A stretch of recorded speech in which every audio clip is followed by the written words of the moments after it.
Director Herman Hoffman and writers Cyril Hume and Edmund Cooper crafted an unappreciated artistic masterpiece with the creation of The Invisible Boy. That's right, I said masterpiece.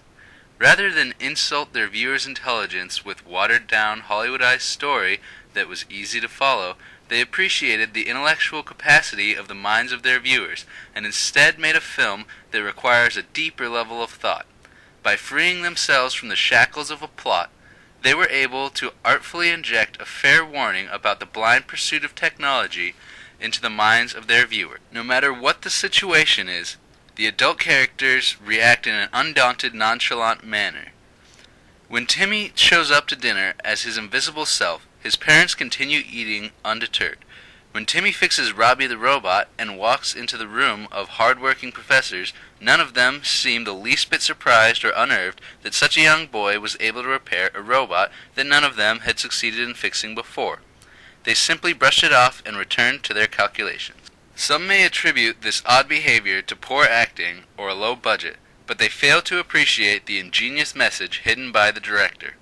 The academics are so focused on solving problems and doing calculations that they fail to recognize the potential dangers in this new robot.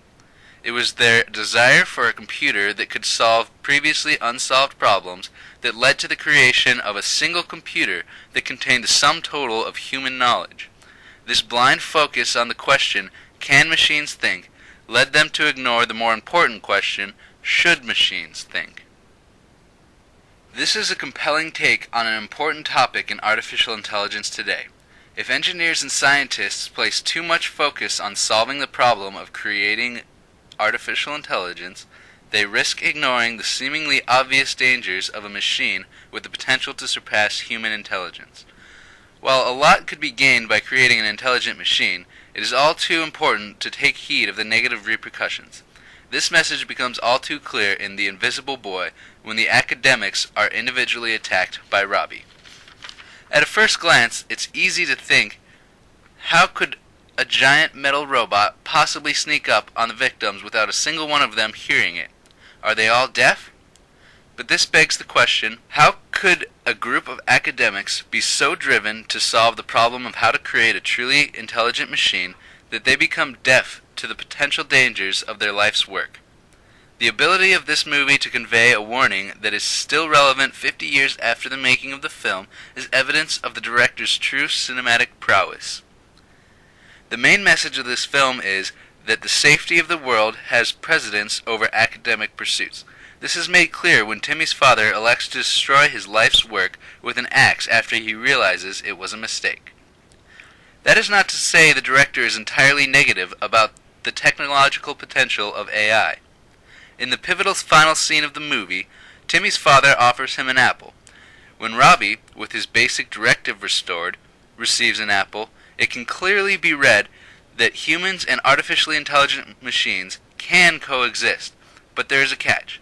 All truly intelligent machines must be hard-coded in some way to possess this basic directive of not harming humans in order for them to be safe. The question of how this can be done, and how it can be done in such a way that it cannot be circumvented, is a question that still persists today. This is further evidence of the timeless quality of the film. While not all humans will have the intelligence to see the movie for what it is, perhaps one day there will even be machines that can appreciate the direction taken with this film. On the other hand, the movie The Day the Earth Stood Still underestimated the viewer's ability to think for themselves. It did have an interesting perspective on artificial intelligence.